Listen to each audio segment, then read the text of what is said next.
Assalamualaikum warahmatullahi wabarakatuh. Apa kabar semuanya? Semoga Antuna di sana selalu sehat walafiat.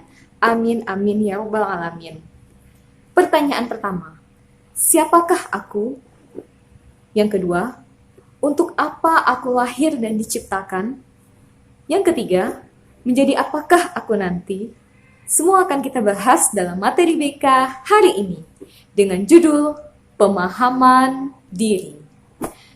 Bersama Ustazah Feji kita akan bahas materi mengenai pemahaman diri. Antuna, lihat terus ya video ini.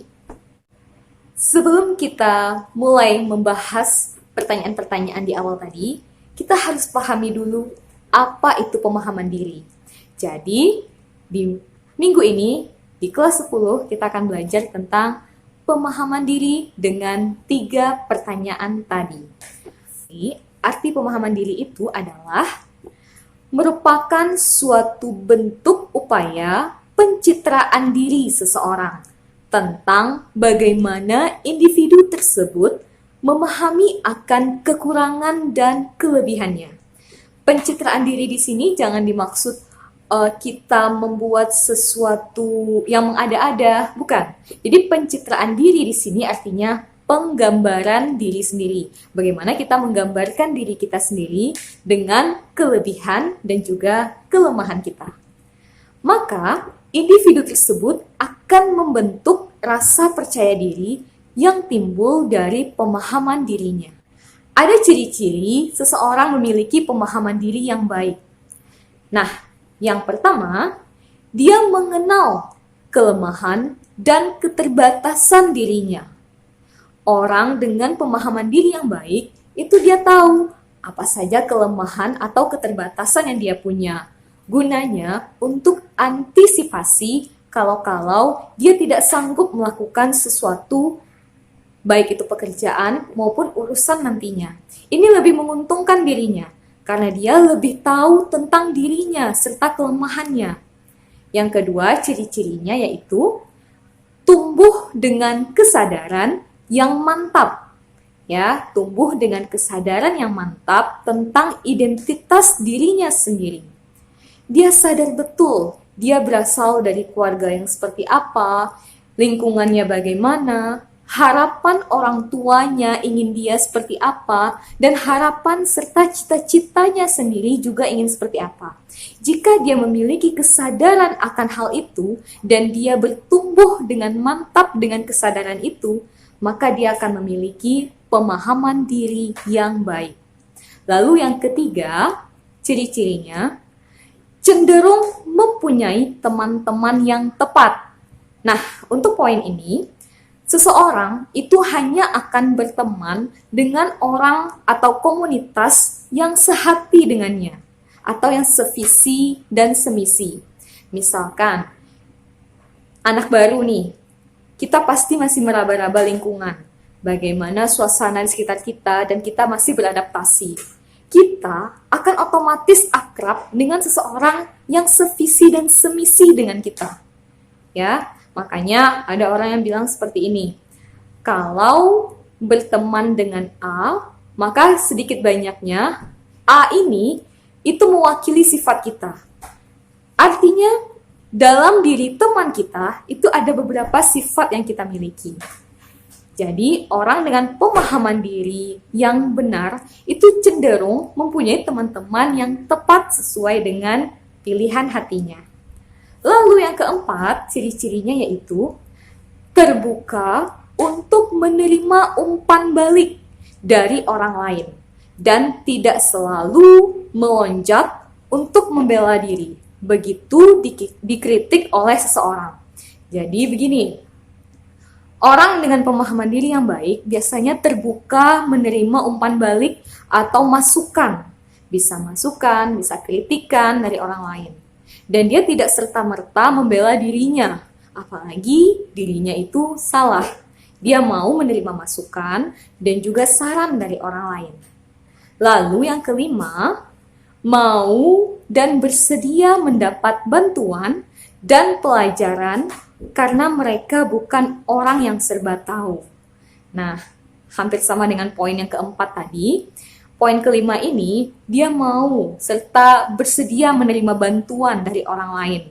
Misalkan, seseorang tidak tahu nih harus bagaimana, maka dia mau membuka dirinya agar orang lain mau untuk menasehati atau memberi nasihat kepadanya. Begitupun dia juga mau memberi nasihat dan juga mengingatkan orang lain. Berkaitan dengan pertanyaan di awal tadi, siapakah aku ini? Kita akan telusuri dengan dua perspektif atau dua pandangan. Yang pertama, pandangan secara agama, dan yang kedua, pandangan secara psikologi. Menurut pandangan agama, aku adalah makhluk Tuhan yang disebut manusia. Aku diciptakan oleh Allah sebagai tanda terbesar atas kuasanya di muka bumi. Aku adalah manusia yang diberi tanggung jawab oleh Tuhanku untuk menjaga, mengelola, sehingga berkembanglah dunia ini dan berarti bagi kehidupan seluruh makhluk ciptaannya. Dan banyak lagi jawaban-jawaban yang bisa kita berikan jika itu melalui pandangan agama. Jadi pandangan agama ini lebih kepada amanah kita sebagai seorang manusia. Kalau menurut pandangan psikologi, aku adalah manusia yang memiliki kebutuhan fisiologis, yaitu makan, minum, berkeluarga, dan lain-lain. Lalu, aku membutuhkan rasa aman, seperti rasa tentram dan terhindar dari bahaya. Selanjutnya, siapa aku menurut psikologi yang ketiga, yaitu kebutuhanku adalah untuk dicintai dan mencintai.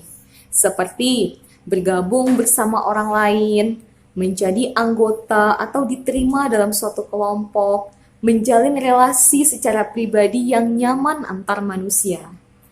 Dan yang keempat, kebutuhanku untuk mengaktualisasi diri. Mengaktualisasi diri artinya menunjukkan siapa aku pada orang lain. Ya, menunjukkan bakat dan juga kemampuanku. Contohnya seperti merealisasikan dan menunjukkan bakat atau kemampuan kepada teman-teman sekitar kita. Nah, itu menjawab pertanyaan siapa aku. Sekarang ada pertanyaan untuk apa aku lahir dan hidup. Yang pertama, yang harus kita ingat adalah prinsip yang bisa dipahami dan dikembangkan terus-menerus dalam kehidupan kita, bahwa hidup itu adalah suatu periode yang memiliki batas waktu tertentu. Ya. Hidup adalah suatu proses menjadi, how to be. Jadi kita berproses untuk menjadi apa di kemudian hari. Lalu prinsip berikutnya, waktu tak dapat terulang lagi.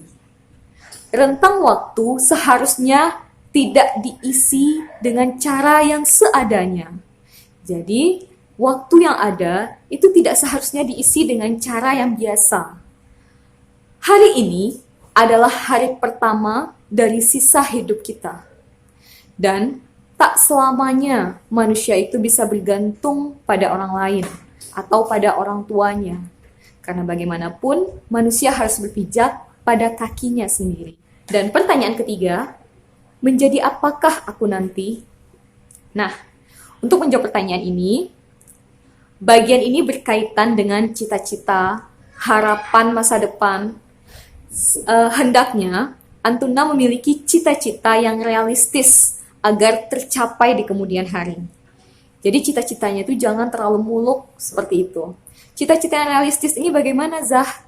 Jadi disesuaikan dengan kemampuan, kelebihan, dan juga keterbatasan diri tadi. Ya, cita-cita itu tidak bisa dicapai begitu saja, tanpa usaha yang nyata. Ada banyak pandangan yang dapat dijadikan landasan untuk mencapai cita-cita. Menunda-nunda waktu hanya akan membuat cita-cita kita menjauh. Orang itu harus berani berubah dan berkembang. Dan ingatlah, jadilah pemain, bukan penonton. Jangan memandang ke depan dengan keputusan yang besar. Ya, jangan memandang ke depan dengan keputusan yang besar dan muluk-muluk, sehingga lupa pada hal-hal kecil dan sepele. Jelaskan bahwa cita-cita perlu dicapai dengan usaha yang keras. Beberapa prinsip di atas sekiranya dapat memotivasi kita untuk tidak ragu-ragu berusaha meraih cita-cita. Ingin menjadi apakah aku nanti? Jawabannya harus dimulai dengan memahami dirimu sendiri dan menggunakan potensi diri untuk mencapai cita-cita dengan sebaik-baiknya. Baiklah, semoga penjelasan Ustazah tentang pemahaman diri dapat menuntun Antuna meraih cita-cita yang Antuna harapkan. Sebab waktu bergulir begitu cepat, tidak terasa kita sudah memasuki fase kehidupan berikutnya. Maka dari itu, segeralah bergegas. Sebab hanya orang yang disiplin dan juga mau mewujudkannya secara nyata dengan tindakan nyata, itulah nanti yang akan menjadi orang-orang hebat di masa depan. Selamat istirahat, sehat walafiat, sampai jumpa di pembelajaran bimbingan dan konseling berikutnya. Assalamualaikum warahmatullahi wabarakatuh.